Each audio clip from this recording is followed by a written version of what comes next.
Hare Krishna, Prabhuji. Hare Krishna, Balaram Prasad Prabhu. I'm just trying to do something with my video. So I'll just put it on in a couple of minutes. Just give me a couple of minutes and I should be ready. No problem, that's fine. Maybe you can just chant Hare Krishna till then. Sure, Prabhuji. Hare Krishna, Balaram Prasad Prabhu. Let's chant Hare Krishna. Hare Krishna, Hare Krishna, Krishna Krishna, Hare Hare. Ram Ram Ram, Hare Hare. Krishna Hare Krishna, Krishna Krishna, Hare Hare. Hare Ram, Ram Ram, Hare Hare. Krishna Hare Krishna, Krishna Krishna, Hare Hare. Hare Ram, Ram Ram, Hare Hare. Krishna Hare Krishna, Krishna Krishna, Hare Hare. Hare Ram, Ram Ram, Hare Hare. Krishna Hare Krishna, Krishna Krishna, Hare Hare. Hare Ram, Ram Hare Hare. Krishna Hare Krishna, Krishna Krishna, Hare Hare. Hare Ram, Ram Hare Hare. Krishna Hare Krishna, Krishna Krishna, Hare Hare. Hare Ram, Ram Hare Krishna, Krishna Krishna, Hare Hare. Hare Ram, Hare Krishna, Hare Krishna, Krishna Krishna, Hare Hare. Hare Ram, Ram Hare Krishna, Krishna Krishna, Hare Hare. Hare Ram, Krishna Krishna Krishna, Hare Hare. Hare Ram, Ram Hare Hare. Krishna Krishna Krishna Krishna, Hare Hare. Hare Ram, Hare Ram, Ram Hare Hare. Krishna Krishna Krishna, Hare Hare. Hare Ram, Ram Hare Hare. Krishna Krishna Krishna, Hare Hare. Hare Ram, Ram Hare Hare. Krishna Krishna Krishna, Hare Hare. Hare Ram, Ram Hare Hare. Krishna Krishna Krishna, Hare Hare. Hare Ram, Ram Hare Hare. Krishna Krishna Krishna, Hare Hare. Hare Ram, Ram Hare Hare. Krishna Krishna Krishna, Hare Hare. Ram, Ram Hare Hare. Krishna Krishna Krishna, Hare Hare. Hare Ram, Ram Hare Hare. Krishna Krishna Krishna, Hare Hare.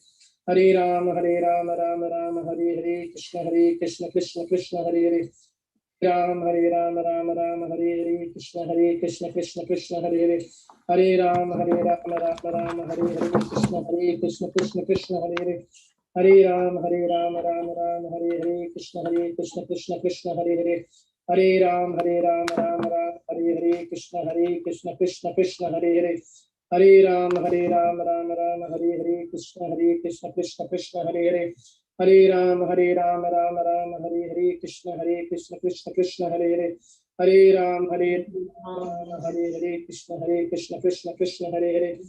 Ram, Ram Hare. Krishna Krishna Krishna, Hare Hare. Hare Ram, Ram Hare Hare. Krishna Krishna Krishna, Hare Hare. Hare Ram, Ram Hare Hare. Krishna Krishna Krishna. Hare Ram, Ram Hare Hare. Krishna Krishna Krishna, Hare Hare. Hare Ram, Ram Hare Hare. Krishna Krishna Krishna, Hare Hare. Hare Ram, Ram Hare Hare. Krishna Krishna Krishna, Hare Hare. Hare Ram, Ram Hare Hare. Krishna Krishna Krishna, Hare Hare. Hare Ram, Ram Hare Hare. Krishna Krishna Krishna, Hare Hare. Hare Ram, Ram Hare Hare. Krishna Krishna Krishna, Hare Hare.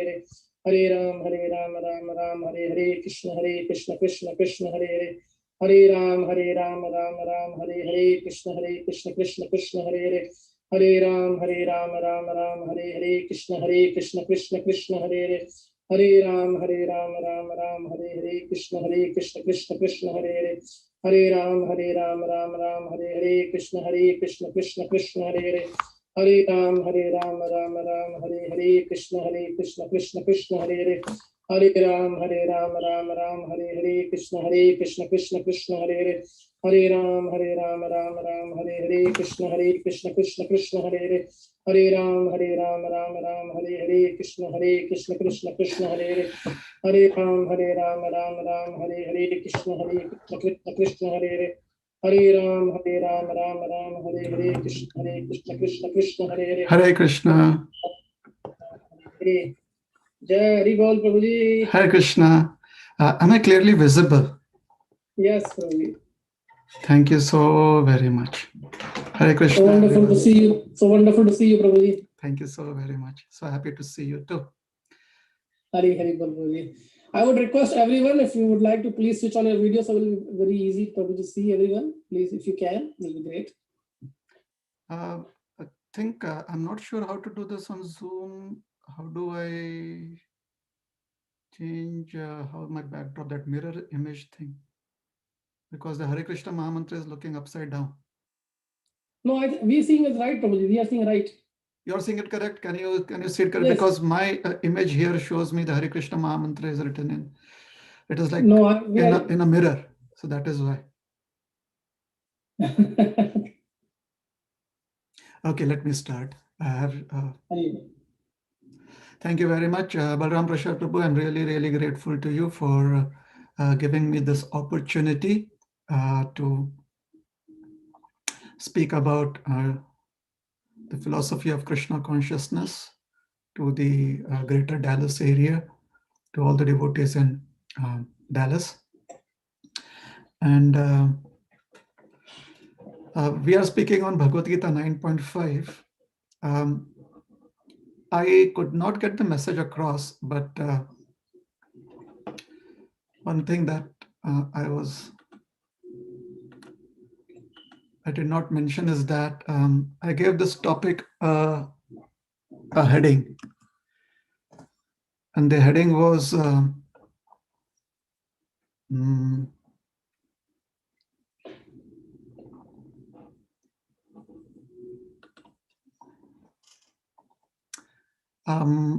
the eyes being the head, the chief of police of the head. I hope that makes sense. The eyes as the chief of police of the head. And I read this quote somewhere which inspired me, and I found it to be relevant to today's topic. So I'll start off by chanting the prayers, then we'll read the verse and the translation from Bhagavad Gita as it is, and then I'll speak a little bit about it, elaborate on Srila Prabhupada's purport.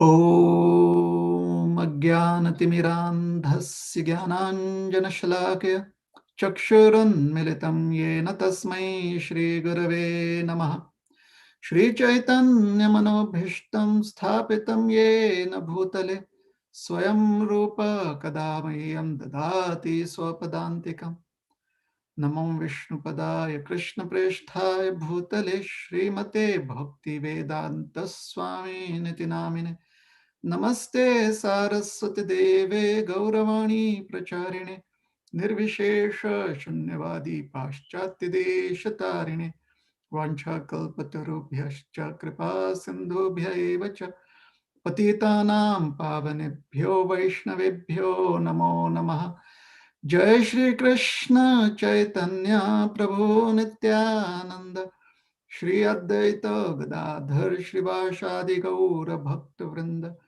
Hare Krishna Krishna Krishna Hare Hare Hare Rama Rama Rama Hare Hare.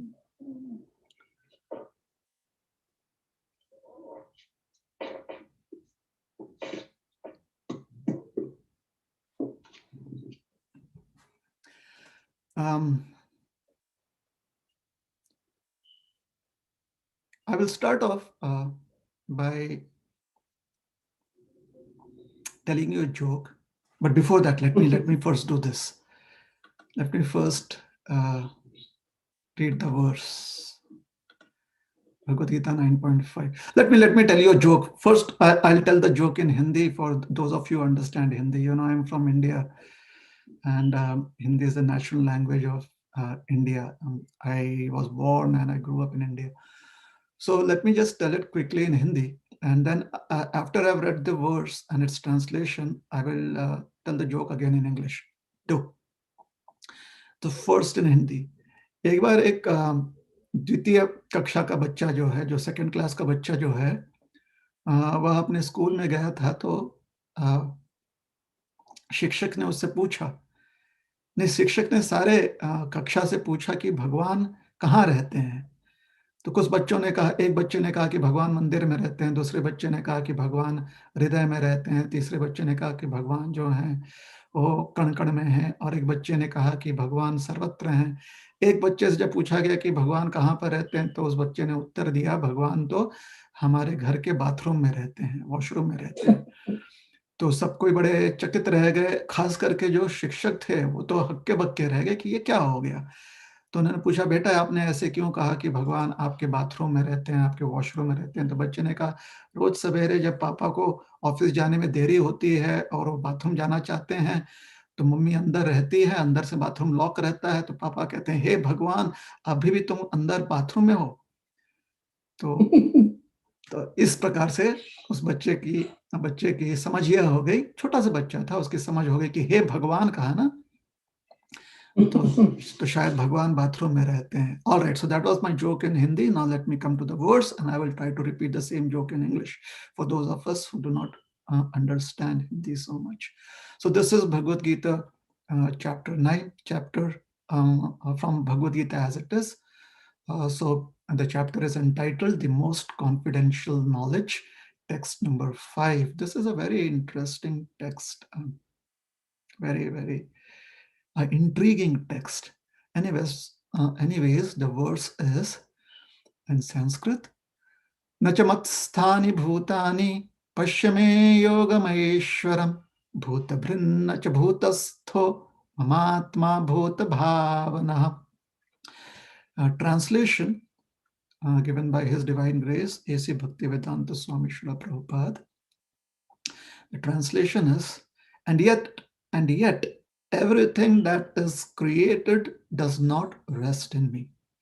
Behold my mystic opulence. Although I am the maintainer of all living entities, and although I am everywhere, I am not a part of this cosmic manifestation, for myself is the very source of creation. So the joke now. A second grader boy had gone to school, and the teacher asked the class at school, do you know where God lives? So one student answered that God lives in the church. Another said that God lives in the temple. Another said that God lives in the sky. Someone said God lives in heaven. One boy said God lives in my bathroom, in my washroom. So the teacher was taken aback, and the teacher asked, why do you say so? And the boy said, every morning when my father is in a rush to go to the office, he tries to go into the washroom and the door is locked from inside because my mother is inside, and my dad goes, oh my God, you are still in there. So the boy felt that since the dad said, oh my God, you are still in there, so he was addressing God. So that is how his conclusion was, that God lives in the washroom. So this is a second grader joke. So it is quite applicable to a lot of people who try to understand philosophy too. They try to understand things as they perceive it. There are a few people, I would say there's quite a lot of people who are actually open to understanding different perspectives. And because of their openness, they have a whole new world of understanding waiting to accept them, just waiting to encourage them, a whole new world of understanding. So we would need a lot of that in today's verse. Now today's verse is, although we actually this is what we do, we try to understand the Bhagavad Gita verse by verse, or we typically in a class just take one verse. Actually it is a conversation, and we can see that today's verse is connected to the previous verse, verse number 4, because that is where this entire topic, the conversation is. It begins with verse number 4, and this is Krishna speaking. So in that verse, Krishna says, and actually we should kind of read the translation of both the verses together to understand what Krishna is saying in verse number 5. Where is it coming from? Is it a standalone verse, or does it refer to a topic, a subject matter that is being discussed previously too? So obviously, this is in connection with verse number 4. So I'll just read the translation. By me, in my unmanifested form, this entire universe is pervaded. All beings are in me, but I am not in them. So all beings are in me, but I am not in them. And yet everything that is created does not rest in me. This is today's verse. Behold my mystic opulence. Although I am the maintainer of all living entities, and although I am everywhere, I am not a part of this cosmic manifestation, for myself is the very source of creation. And so, in the previous verse, the idea that everything comes from Krishna has been put forth by Krishna.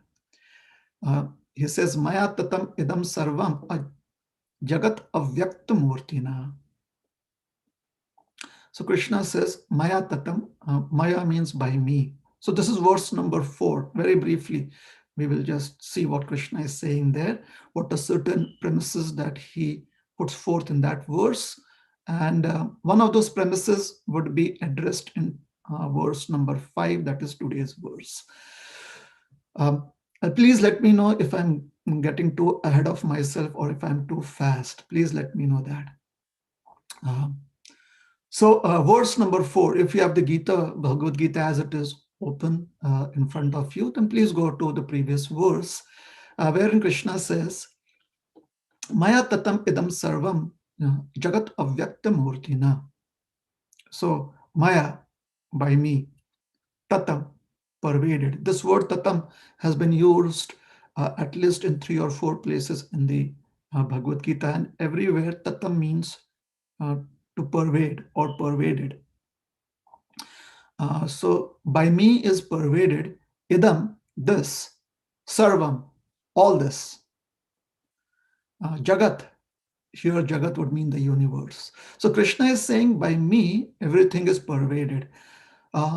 So what is being pervaded here? Krishna is saying, Jagat. Now, similarly, this idea of things being pervaded has been there in the Bhagavad Gita in many places. You may, if you may not remember it directly right now, but in the second chapter, I think verse number 17, Krishna states about how the body is pervaded. And there he says, he uses the word sarvam again, but because he's in the second chapter, verse 11 through 30, Krishna is delineating the differences between the soul and the body. Therefore, this idea of pervasion or being spread all over is in relationship to the body. Although, again, the line that is used is sarvam idam tatam. Tatam means pervaded, idam means this, sarva, all this, all over. There the idea is who is pervading all over all of this? Yena. So that which is being described to be the soul is addressed by the word yena. So the soul pervades by its energy through consciousness. The soul pervades the entire body. So yena sarvam idam tatam. Just as Krishna is saying here, Maya sarvam idam tatam. Yeah, Maya tatam idam sarvam is just the rearrangement of words. So the soul, and there is a connection between whatever I'm saying, there will be a connection. So first, the soul is pervading the entire body, which means each one of you who's sitting there and hearing me speak, including myself, each one of us, The soul is pervading our body. In other words, since we are so much in bodily consciousness, we speak of the soul as a third entity, as an outside entity. The real way of speech would be, I am pervading my body completely. You are pervading your body. You, another person who's a listener here, is pervading your body. So that is the conception of how everything is being pervaded by one entity or moiety. This is in the second chapter of the Bhagavad Gita. Now, in another chapter of the Bhagavad Gita, I think it would be the 8th chapter of the Bhagavad Gita, uh, Krishna is again speaking about himself, but in the third person. He says, Yasyanta sthani bhutani yena sarvam idam tatam. This is the second part of the verse. The complete verse is that Purusha sa parah partha bhaktya labhyastvananya. So, by worshipping the Supreme Personality of Godhead through devotional service, one can achieve the goal of life. That is what the first verse says. So, who is that? Who's that Supreme Personality of Godhead? Yasyanta sthani bhutani. Yasyanta sthani bhutani. So all the living entities, this entire creation, all the living entities that exist in this entire creation, and the entire creation himself. Yasyanta bhutani. So the word bhuta is referred in Sanskrit grammar to the entire creation, like all the elements of creation. They are called as bhuta. All the like earth, water, fire, air, ether, they are addressed as bhuta also. So what is being addressed gives you an idea of what bhuta means in Sanskrit. Although right now, when I'm saying bhuta means this, bhuta means that, it may seem that how do we distinguish? Well, by the grammar and the objective of what is being spoken. By that it is understood what is being said. Bhuta, the word comes from bhava, which basically means existence, which basically means that which is born. So since all the elements are born, they are created by the Supreme Lord, therefore the elements are addressed as bhuta. Similarly, the living entity is also addressed as bhuta. The living entity is also called as bhoot. And for those of you who are from a Hindi background, you know, bhoota, preta. So the living entities without bodies are also addressed as bhoota. Those who have subtle bodies but no gross bodies are also called as bhoota. Bhoot also refers to the past, like bhootakal.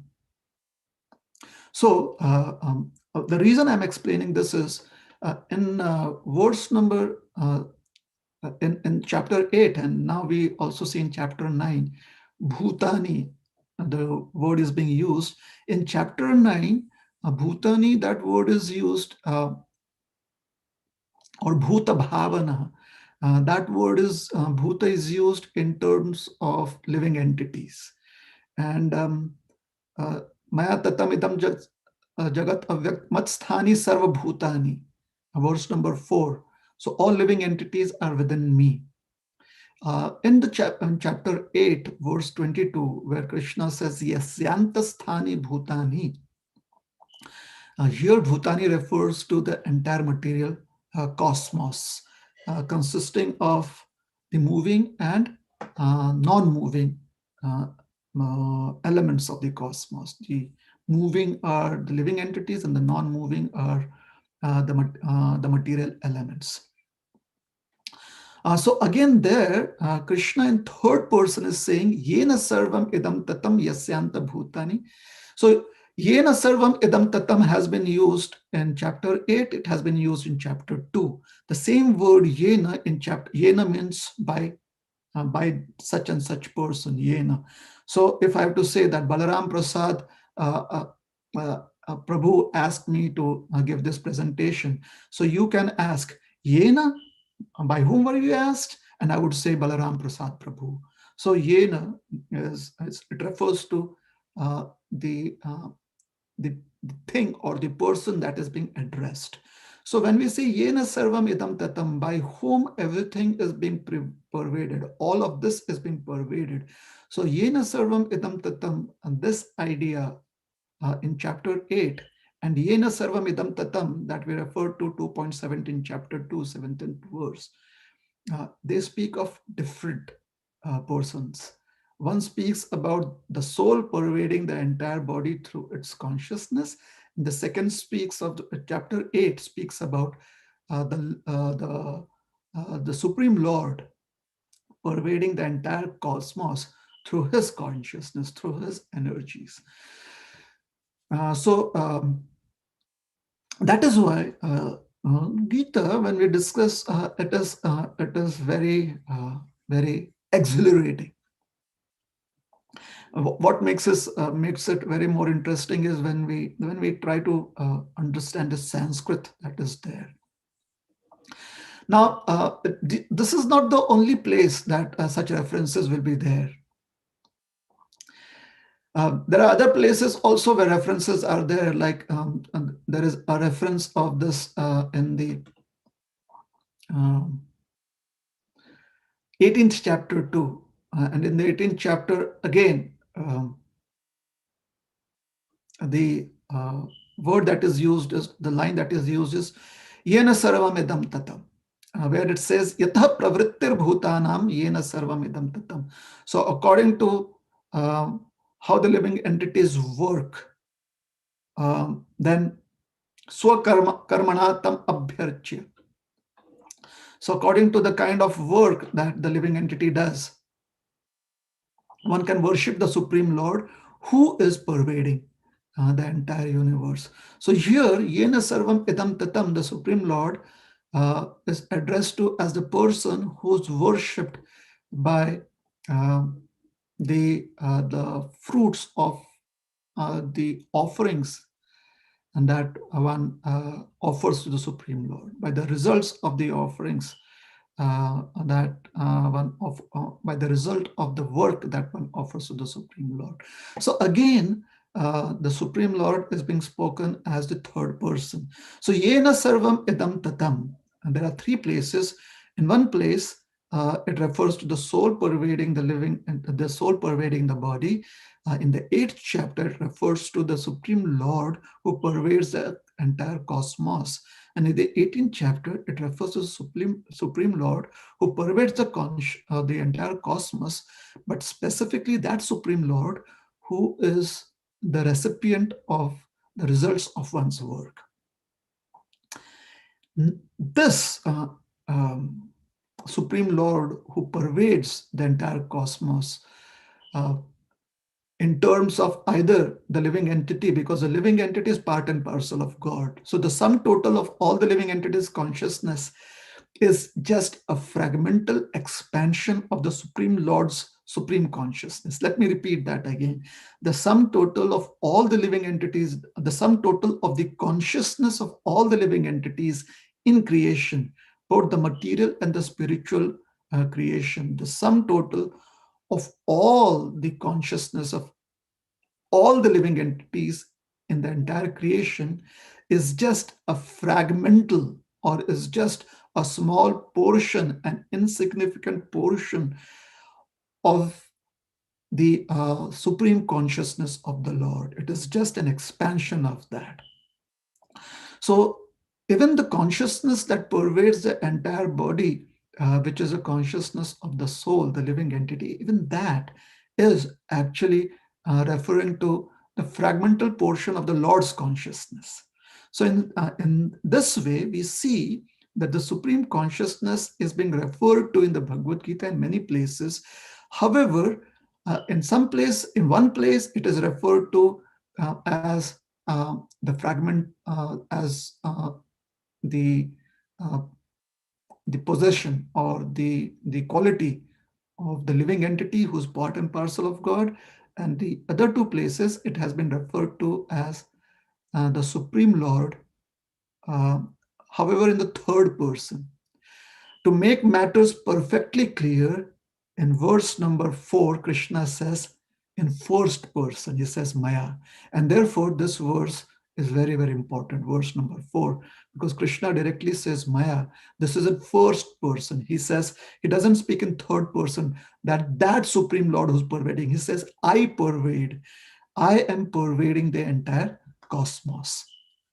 So we may want to note this point, because here Krishna is speaking about himself in first person. It is Krishna saying that I, which basically means Krishna who is standing in front of Arjuna. In other places, it could be Krishna as an expansion, as the Paramatma, as the Purusha avatars, as Garbhodakshai Vishnu, or as Karanodakshai Vishnu. It could be all of those references. Here in verse number 4, when Krishna says, Maya tatamidam sarvam, by me, the entire Jagat, the entire cosmos is being pervaded. Here it is Krishna as the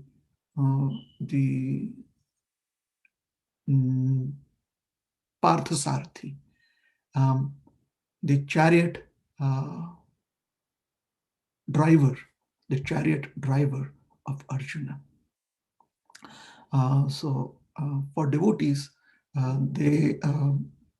there's not much difference. Wherever Krishna says, we understand it as Krishna Shyamasundar. Here specifically, just some technicalities specifically. Krishna personally, in his own words, through his own lotus mouth, says, I pervade. However, he speaks in, it is the predicate form, not the subject, but the predicate, by me.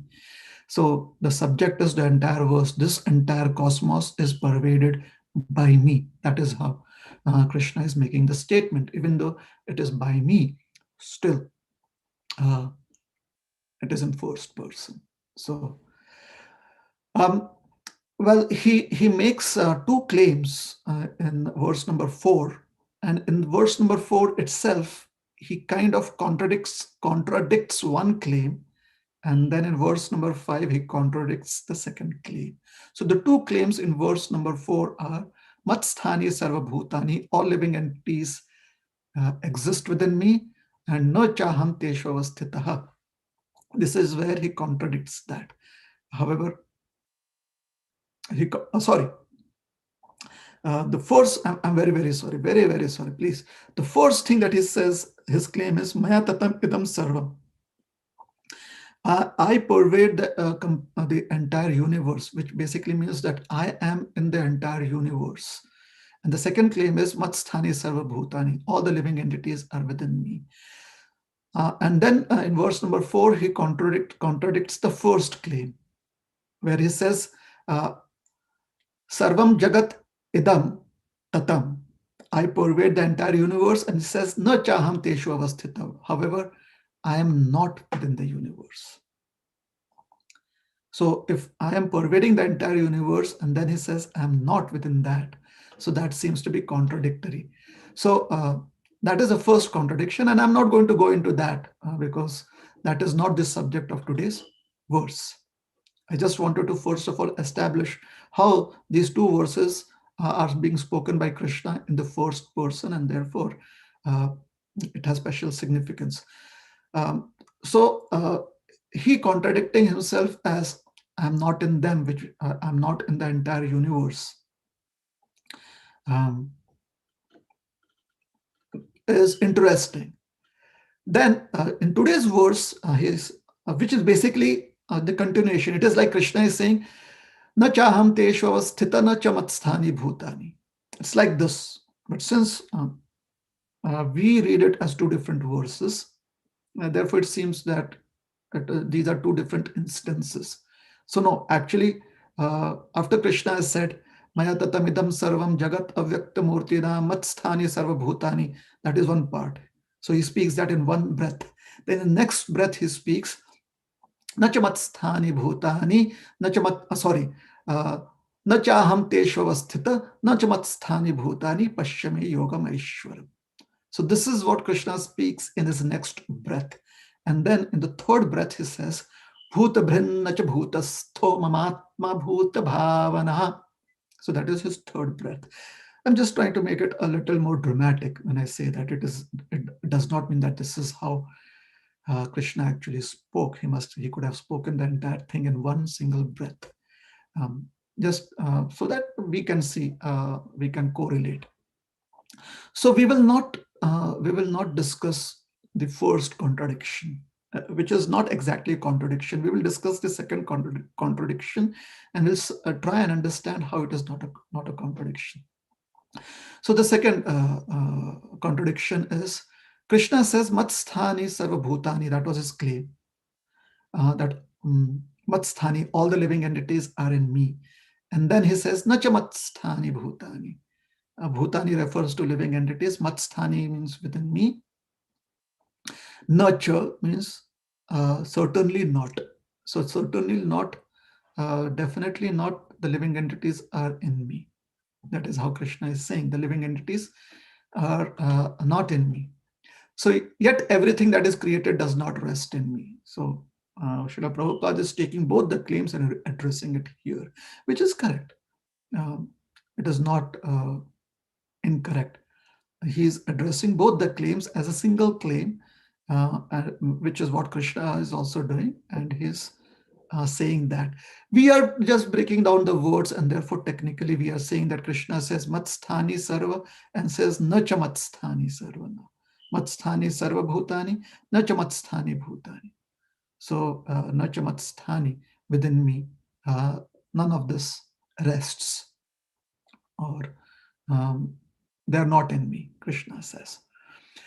So Bhutani, previously in the previous verse, all living entities rest in me. Here, everything that is created does not rest in me. So we can see how the word Bhutani in these two verses has been given its two different meanings.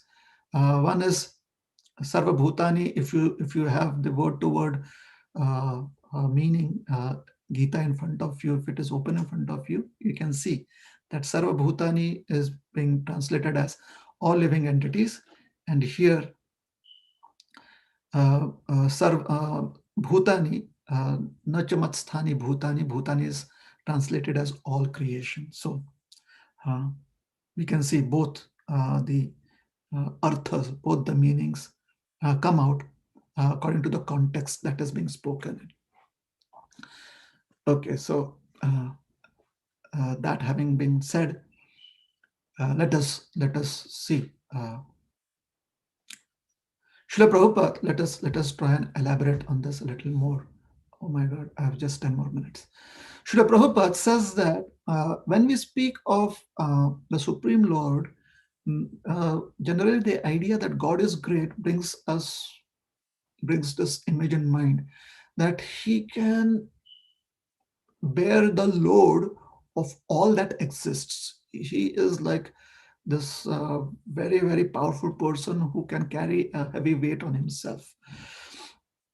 And Prabhupada says that this idea comes from somehow or the other this conception that God is supposed to be our load-bearing coolie or load-bearing person, on whose back you can put all of your stress and anxieties and load and needs and everything. And Prabhupada gives the example of somebody called as Atlas. I think he is from the Greek stories, who holds the earth on his back. And Krishna, he says that is not true, because Krishna doesn't have to do that. He says that, Prabhupada says that just simply by Krishna's will, everything is done. Just for example, all the planets and the different universes with all their planetary systems, everything that you can see and that which is beyond the scope of present day telescopes, long distance telescopes, which is beyond that which can be seen. All of that is being born by Krishna just by his will, just by his desire. He doesn't have to do anything physical to do that, to bear all of that weight. He doesn't have to kind of hold it on his back or on his hands. In fact, even the idea, the Vedic understanding of Garbhodakshay Vishnu, uh,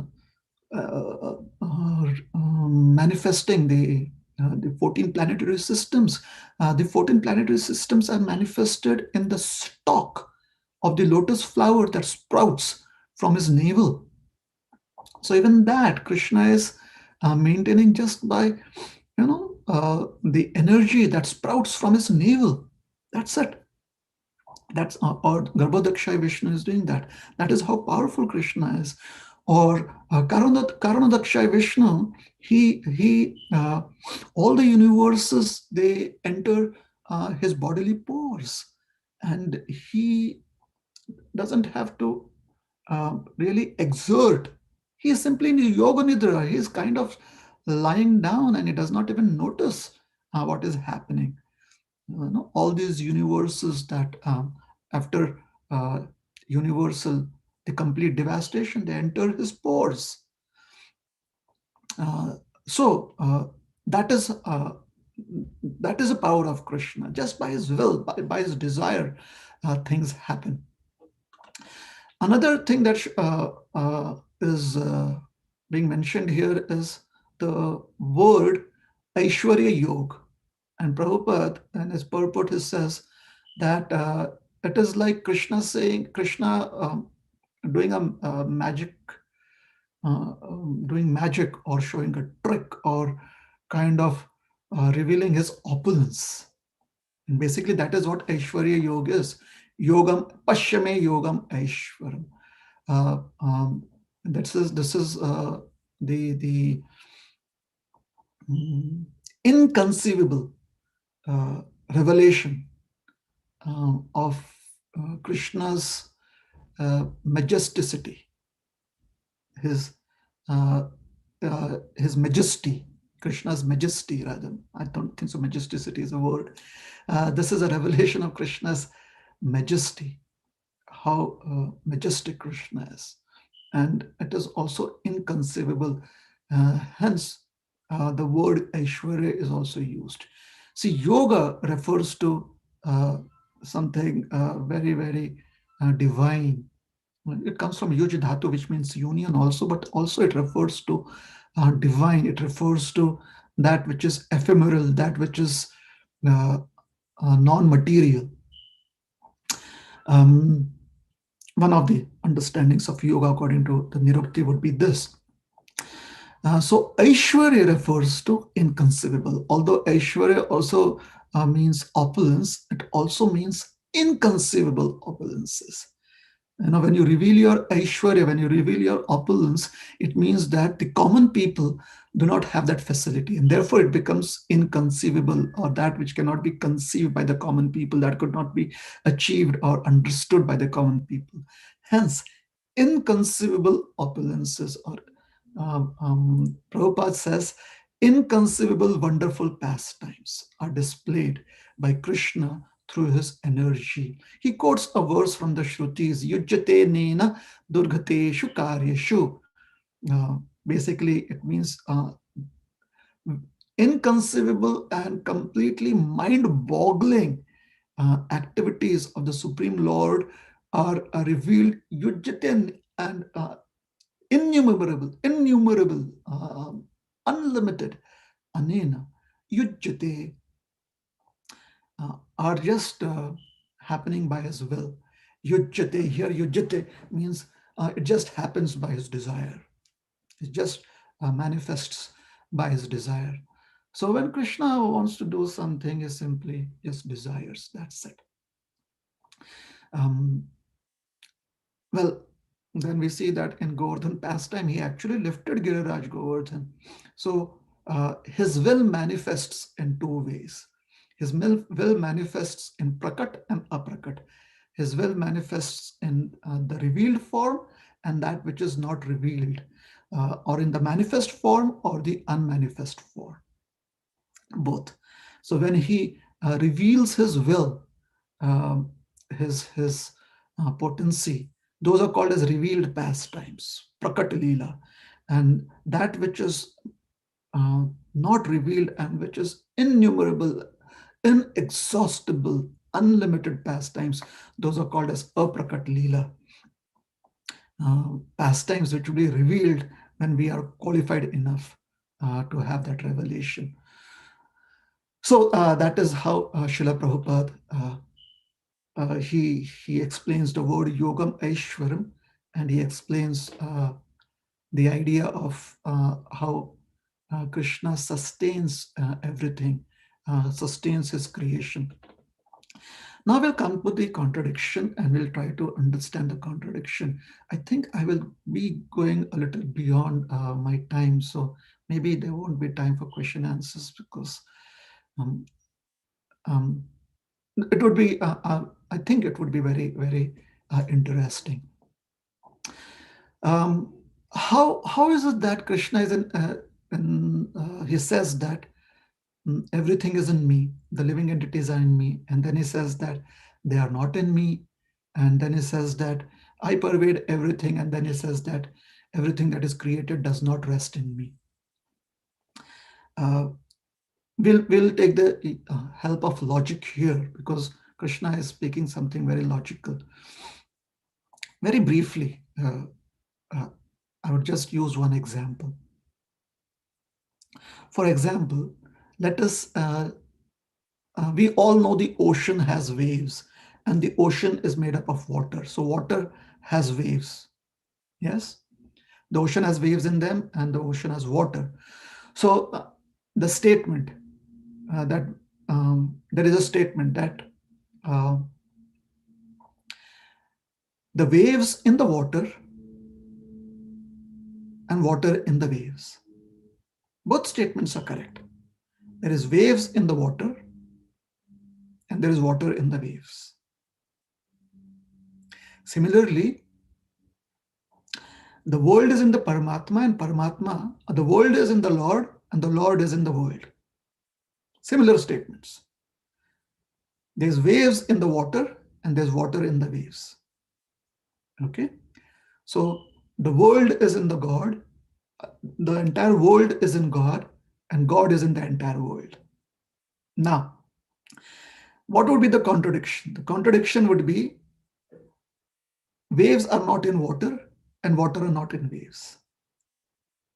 Okay, so how do we address this contradiction? Now let us see. The ocean is simply a body of water. So we kind of just address the ocean as a body of water. We just address it as water body. So waves in the ocean exist because there is water there. The waves exist, the wind can, by its strength, the wind can move water from one place to another, and that is what creates waves. We know that. Deep down in the ocean, there are no waves because the wind does not reach till there. So let us take the wind out of this context. We're just going to speak of waves and water. So the waves are made up of water. The waves are created in the water. It is water that is sustaining the waves. If there was no water, then the waves would not form there. And the waves ultimately merge in the water too. Let me again repeat this. The waves are created in the water.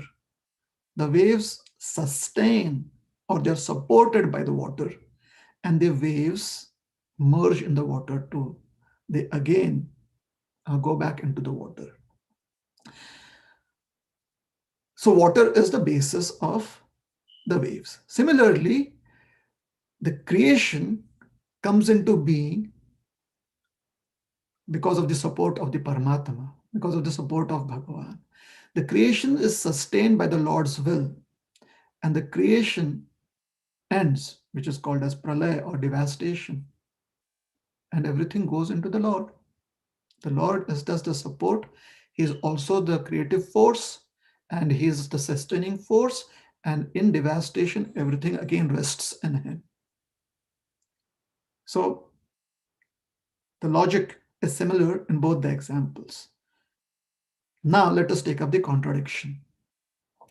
waves are not in water and water is not in the waves. This is the contradiction. Now, can there be such contradiction? Yes, because that is what logic helps you do. Waves are not in water. How can we logically say that is correct? Because then we can logically say that the Lord is not in the creation. Is that right? Or creation is not in the Lord. We can make that statement that the waves are not in the water. So how do we say that the waves are not in the water? That is, the creation is not in the Lord.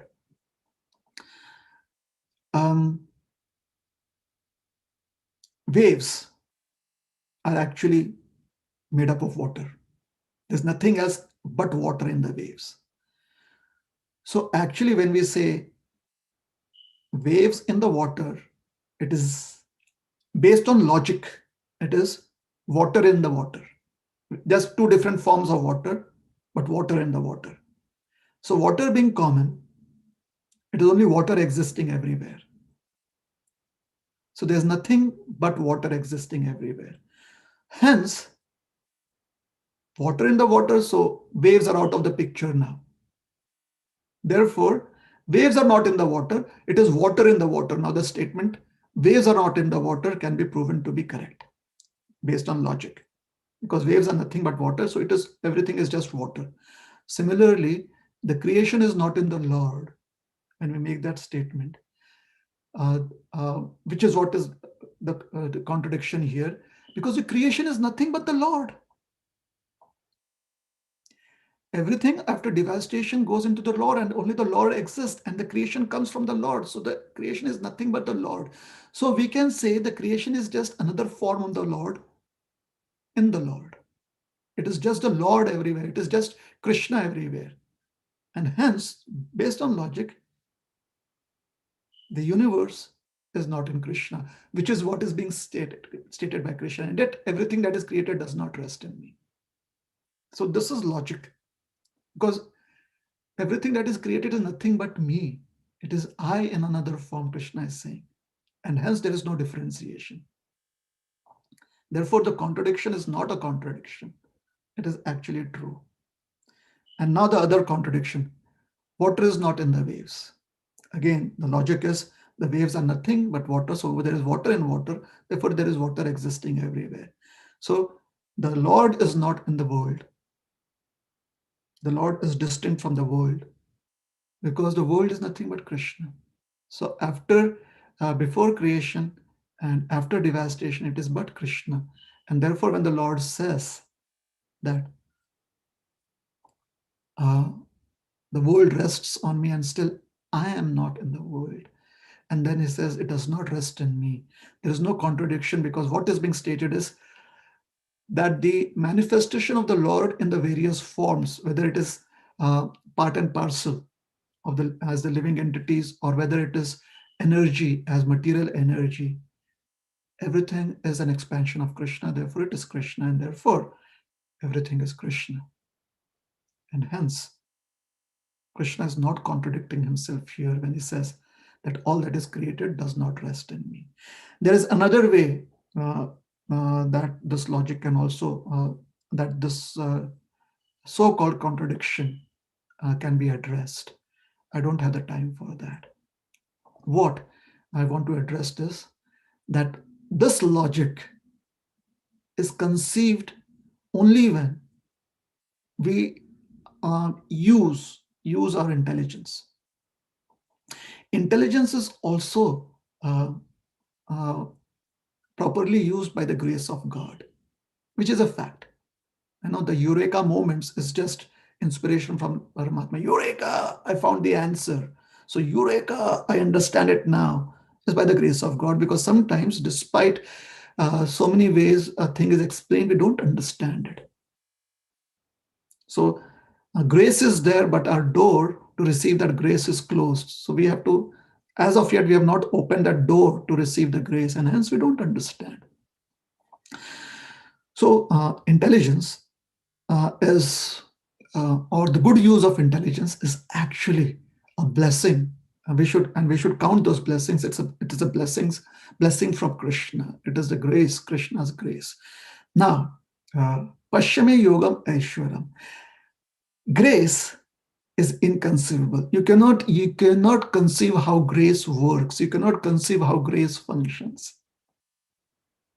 Grace can be understood as mercy, or it can be understood as love, or a combination of both.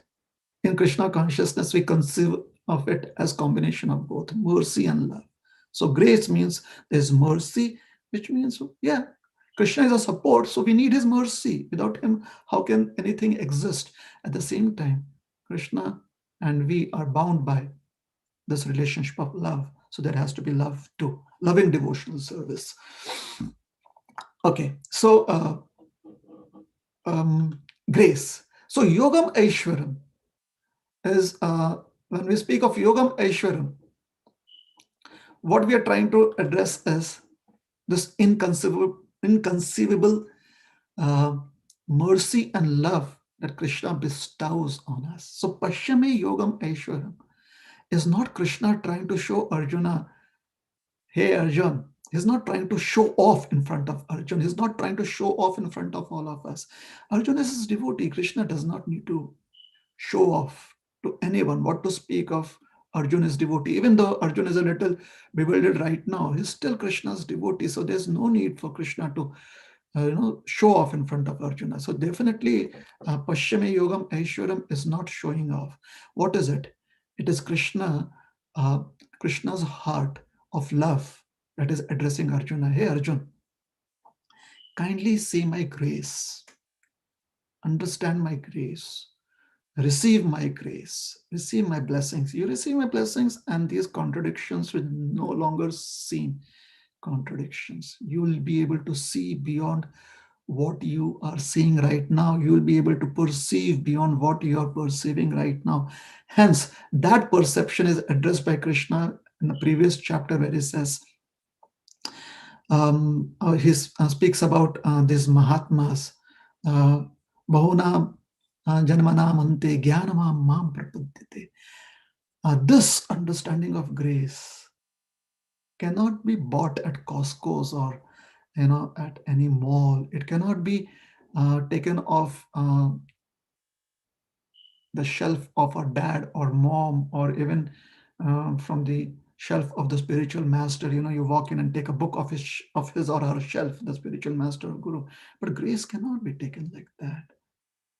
It is not something that can be understood through the physical realm. Grace is only understood in completeness. It can be understood in bits, but in completeness, it is understood when the soul in its full glory is in the presence of God, serving Krishna, serving the Lord in its full glory, which means in complete self-realization. So when we speak of Jnanavan Mam Prapadyate, it also is addressed towards those who are practicing Bhakti Yoga. Specifically, it speaks about the Gyan Marg, but it also speaks about the practitioners, the sadhakas, those who are practicing devotional service right now. Because when practicing in the sadhana stage, in the practice stage, there is as much need of grace. And this grace is very much available in the form of good intelligence. That intelligence which makes us see every opportunity to serve Krishna. Pashyame Yogam Aishwaram also refers to the Supreme Lord's ability to be in everything, to be the cause of everything, to be connected to everything and still not be attached to it. And the Shrutis speak about it. The Shrutis say there's no question of attachment for Krishna, because Krishna was never attached. So if someone is never attached, there's no question of either attachment or detachment. So Krishna, when you speak that Krishna is detached, it doesn't mean that he was first attached and then he became detached, or since the beginning he was detached. When you speak of Krishna as detached, it is simply stating the fact that Krishna was never attached. So if there was no attachment ever, There's a question of detachment. One is already detached, and that is Krishna's Aishwarya. And the reason is, when we in the embodied state, we create something. Like in the embodied state, we create our existence. We are born as a baby, then we grow, then we have we reproduce, and then we die. So this is because the soul exists within matter and gives life to matter to transform. So when the soul, the bewildered soul does it, the soul becomes attached to the creation, that which has been created. Oh, I achieved these marks. Oh, I am, a senior person here. Oh, I am a mom and dad. Oh, I am a child. Oh, I am a junior person here. Oh, I have, this has happened to me. Oh, that has happened to me. This is because we become attached to the creation that has come by our existence, which is this body, which basically means this life that we have. So it is normal to get attached to that which you have created, to that which you are lending support to. However, it may be normal for us to get attached. It is normal for Krishna not to be attached. So Krishna has this entire creation coming from him. Krishna has so many living entities expanding from him. Krishna has so many different expansions, so many different avatars, so many different forms expanding from him. He never feels, Krishna never has any false ego. This is mine, he doesn't have. And if that is the case, then why does Krishna say Mamatma, which seems there is possessive sense here, Mamatma, Bhuta Bhavana. Actually, I don't have time to address that. So I'll just stick to Aishwarya Yoga. So this is Krishna's Aishwarya Yoga also. And that for us could be the takeaway home message. It could be the conclusion of this discussion. It could be the underlying message for us. What is the underlying message for us? That we must not become attached to the creation, because our creator is not attached to the creation. And the reason our creator is not attached to the creation is because the creator does not have the false ego. We should also not have the false ego. And only the liberated souls are able to understand this. And it is therefore only the liberated souls that gain entry into Krishna's pastimes, whether it is manifest or unmanifest, whether it is Prakat Leela or Aprakat Leela. And Prakat Leela, there may be others who may also be given entry. However, in Aprakat Leela, only the self-realized souls who are free of all false ego, there's no tinge of false ego, they are completely purified. They get entrance into that spiritual realm of pure devotional service. So for us, that is the takeaway home message, or that is the if we practice our devotional service without the idea that I am this, I am that, this creation is mine. At least when we interact with each other, we may have to do so. And that at this point I could have addressed when I would have addressed Mamatma Bhuta Bhavana, when Krishna says that, but I don't have the time. Please forgive me, I don't have the time for that. However, there is a way to do it. There is practice of devotional service, chanting of Hare Krishna is meant to bring us to that platform. When we interact, we may interact as a father, a mother, a child, husband, wife. When we interact internally, just as internally the ocean deep down is completely peaceful, internally we should be totally peaceful. We should never think that we are the husband, we are the wife, we are a child, we are a senior devotee, we are a junior devotee. Internally we should just have one conception, fixed, atal, immovable conception. I am the servant of Krishna always. Jiva Krishna Das E Vishwas. Internally. Externally, we have to perform whatever role has been given to us. So I'll stop here. Thank you very much. Hare Krishna. Thank you, Prabhuji. It's very wonderful. The way you explained, first of all, so much contradiction when Krishna says one thing and says something a little bit different or contrary to the other. And the way you explain, especially your example with the water and the waves, are so wonderful. So it makes a little bit more sense. And Prabhupada always mentioned that there is no contradiction. We always think contradiction. Prabhupada always said there is no contradiction. So you really helped us to understand, probably, that yes, we feel a little bit difficult, but there's no contradiction. So, and then your message is very, very clear, Prabhuji, that we have to serve Krishna internally. Externally, we can follow certain guidelines, rules, regulation, responsibility. But entirely only one thing, you have to serve Krishna. Very, very nice, Prabhuji. And with that, I'll ask anybody. Prabhuji, it's okay if we ask for a couple more questions? If anybody has? I have time. You have a schedule. No, that's fine, Prabhuji. So I would like anyone, if you want to ask any question, it's a wonderful opportunity to ask. Please do ask. Hare Krishna, Prabhuji. This is Rohinipriya Devi Dasi. Dandavat Pranam, Prabhu. Hare Krishna. Hare Krishna, Prabhu. So, wonderful class. Very wonderful class. And a little bit confusing.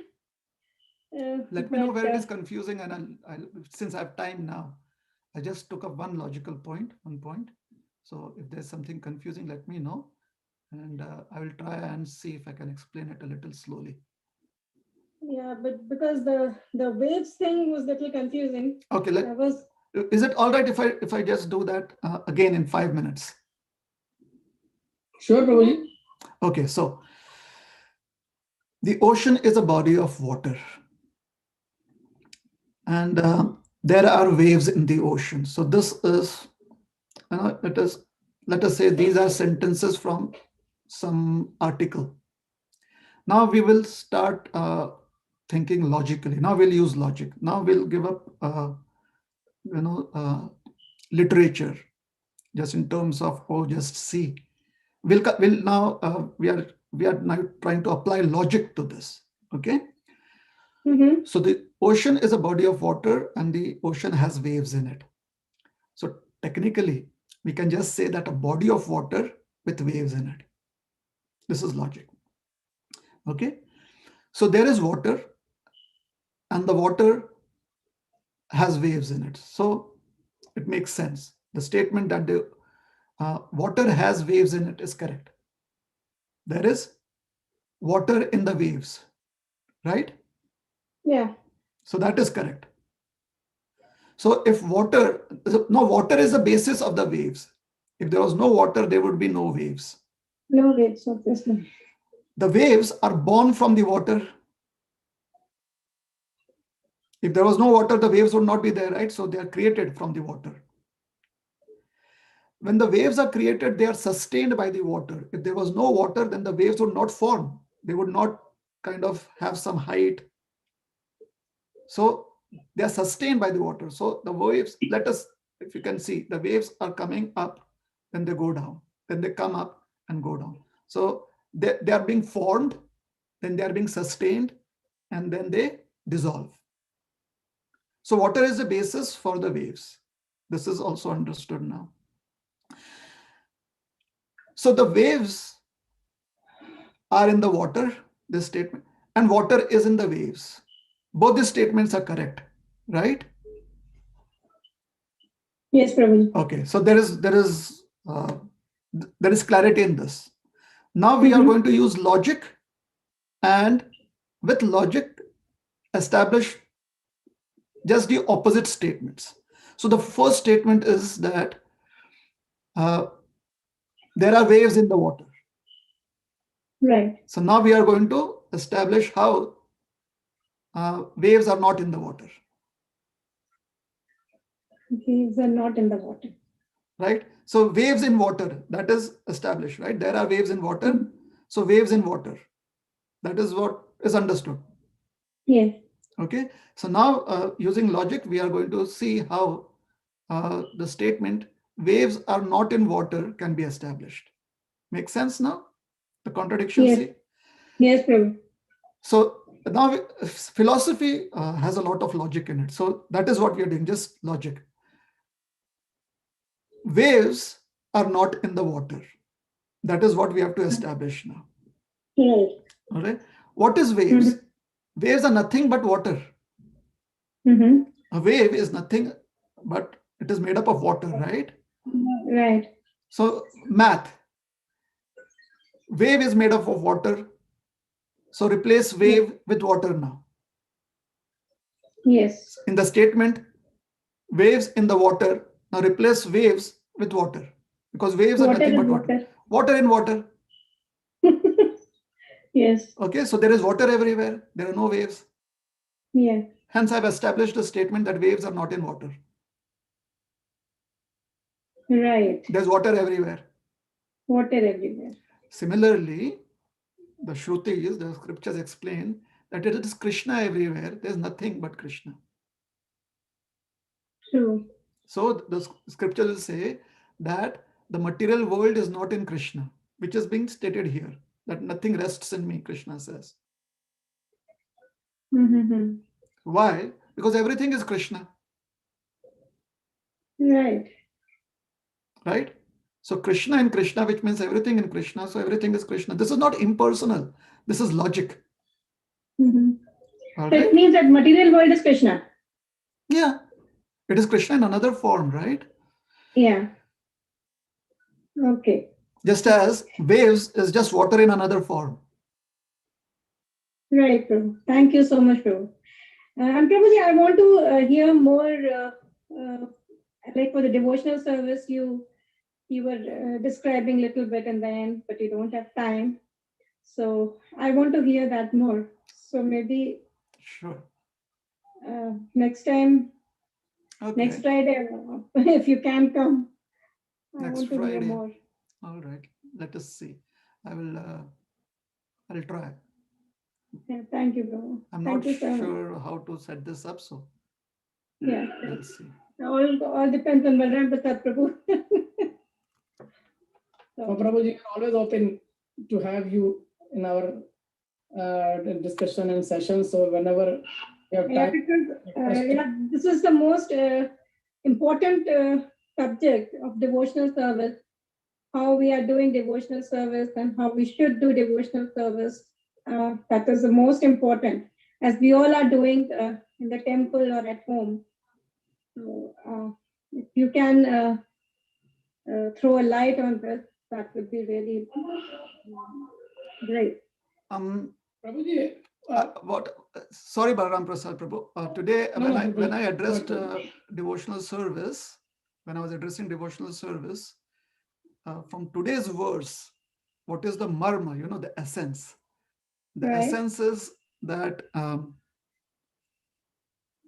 the Lord is encouraging Arjuna to see that which is not exactly seen. Oh, by the way, I'm sorry. And that is why I used, I kind of, today's topic, I named it as the chief of police. The eyes are the chief of police for the head.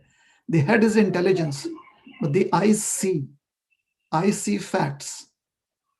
So based on facts, the chief of police has to decide a case. The justice has to be based on facts. And eyes see facts. That which is not seen are not considered to be facts. Now, we are not speaking of physical eyes, because Prabhupada says that we should see through our ears, which basically means that the ears should become our eyes. So intelligence, which is the head, needs facts, which is good analysis. Okay, so that is why I had named today's topic as the eyes, the chief of police for the head. Okay, so the essence or the marma is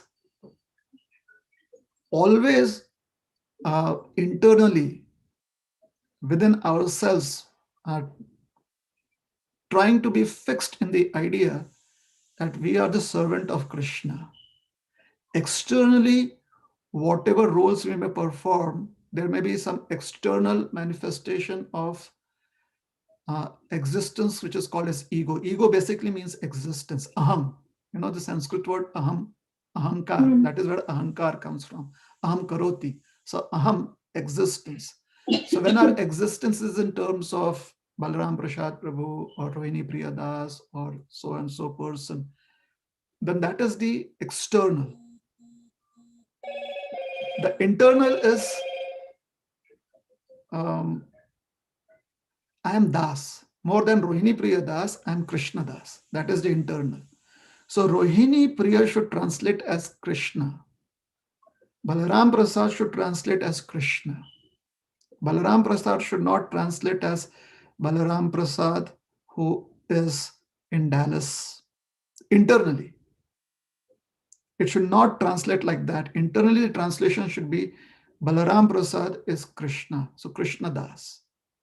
Externally, Balaram Prasad could be practicing devotee in the Dallas area of the United States who is organizing this session. That is external.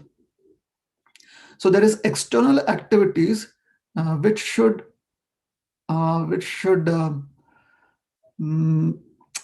feed, which should nourish the internal existence.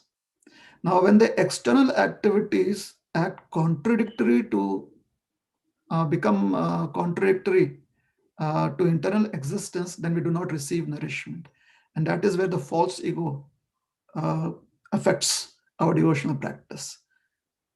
Is that okay? What I just said right now, has it gotten across? So Krishna is saying Pashyame Yogam Aishwaram, which means he wants us to see, and at the same time he says Aishwarya Yoga, which means inconceivable. So the acharyas have explained to us, the great saints have explained to us, what it means is that Krishna is not trying to show off. He's not trying to say that, hey, just see how great I am. It's not that. What he's saying is that, Arjuna, see how you can receive my grace. That is the greatest opulence that can, or it is one of the most helpful opulences of Krishna that we can receive. His grace, his blessings, his Ashirvad. And blessings are in the form of this internal stability. So freedom from that false ego internally, although externally we may exhibit ego in one form or the other. As Balram Prasad Das or as Rohinipriya Das, who's speaking now, Balram Prasad Das, who has made this arrangement for this program, the coordinator. So that is the external ego. The external ego is because of need for interaction in this material world. It is still based on bodily conception. Like I, as Rohinipriya Das, in my external ego, I'm situated in this place away from you all. Whereas that does not happen with Krishna. Krishna is all pervading and still he's separate. So that is his Aishwarya Yoga. And Krishna says that you have to see, because when you are able to see that, then you'll be connected with me every moment. And internally you'll be peaceful, internally you'll be stable, internally you'll be that Jnanavan person. You'll be that person who after so many lifetimes has come to the situation, Vasudeva Sarvamiti. Everything is Vasudeva, everything is Krishna. So our devotional practices should nourish this internal existence that we have. The internal existence is, I am Krishna Das, I am the eternal servant of Krishna. Right now I'm functioning as Rohinipriya Das, who's supposed to speak and who's supposed to share his understanding. Whereas internally I'm simply Krishna Das, which basically means whatever service is available even right now is what I'm ready to do. Yeah. Thank you, Prabhu. Thank you so much. Thank you for the wonderful explanation, Prabhu. You're welcome. Anything else? Anybody has any other question?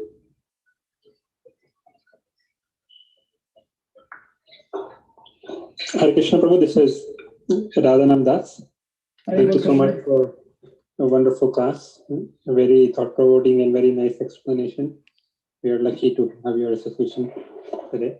I had one question, Prabhuji, as we are mentioning that internally we should think that we are serving Krishna, and externally we can, participate in our worldly activities.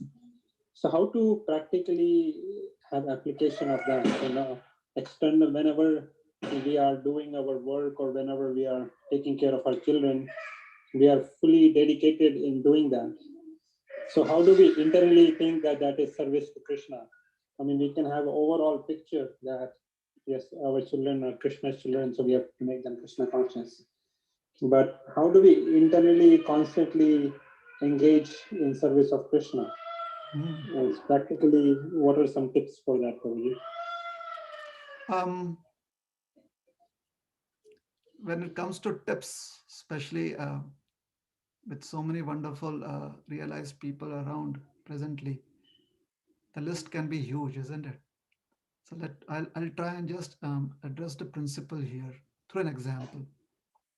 Like Prabhu, you are right now. You have a job, so you are working, and you're using your talents to work there. Now, it took you, I think, 10 years of high school, or maybe 12 years of high school, according to the American system, uh, at least 4 years of college, if not more than that. All that training has helped you now to work in such a way that you perform your work.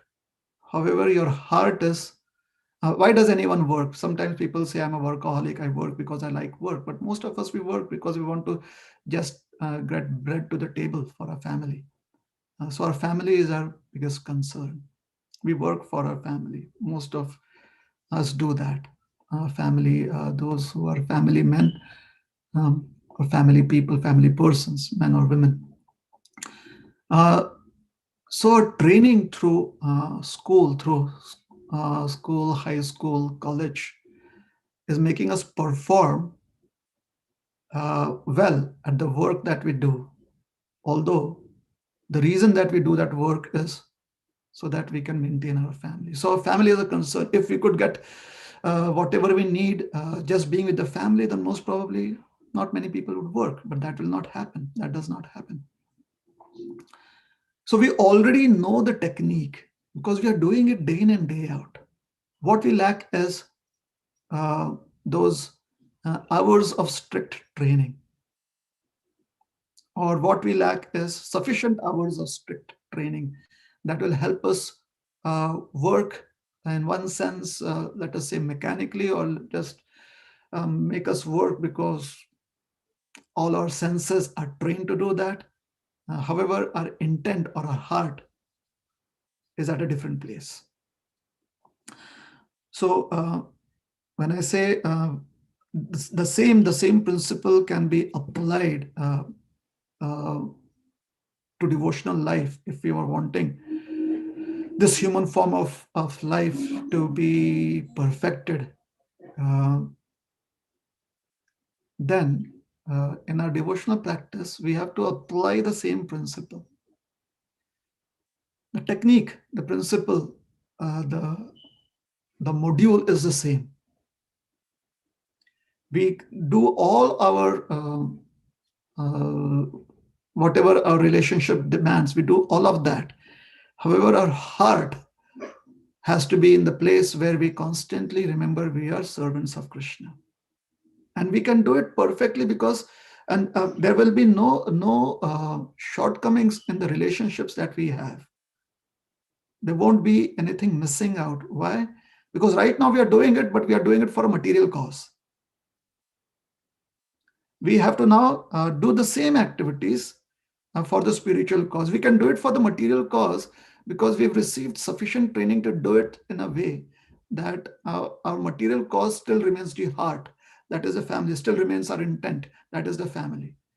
Now we have to do all our external activities like even speaking, giving lectures, and offering worship at the time. I'm speaking of devotional activities now, offering ghee lamp to the Lord during Aarti, or doing Abhishek of the Lord with a conch shell, or going to work, or training up our children to sing Mangal Aarti, training up our children to do Tulasi Aarti, making them learn verses, or we are doing verses, the entire, all of these activities. those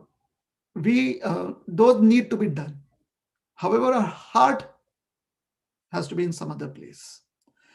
So the training needed for the heart to be in that place, the training needed to carry out all these relationships are there already. The training needed for our heart to be in the right place, that training we had adopted in Iskcon, as followers of Iskcon, as people who have been initiated in Iskcon. We have adopted the training module, that is chanting Hare Krishna, Krishna Krishna, Hare Hare, Hare Ram, Rama Rama, Hare Hare. At least minimum 16 rounds we do every day. That is minimum, at least. Being followers of Iskcon, we do it. Hopefully we'll do it more than that. Hopefully we'll be able to do it whenever we get time. However, every day as a practice, when we do that, the training is, while doing it, our heart should be in the right place. While chanting Hare Krishna, we cannot be letting our senses and our mind and our intelligence and our ego be involved with anything else except the idea that I am the eternal servant of Krishna, and right now my service is to chant and hear his holy name. When we perfect our training through rigorous practice, through regular practice, when we perfect this training, then we will receive certificates as graduates. And when we receive that certificate as graduates of this training module, that is when you'll understand the answer to the question you asked. No other tip is needed. Everything else has to support us in this training, in this training activity.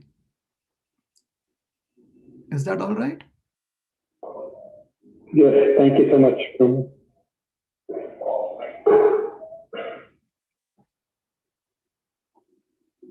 Should we stop, or are there any other questions?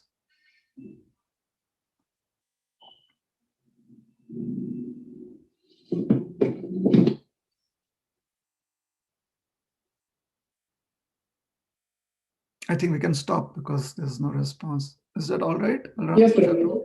Yes, Prabhu. So thank you very much. Hare Krishna, Srila Prabhupada ki jai, and Granthara Srimad Bhagavad Gita ki jai. Hare Krishna. Jai.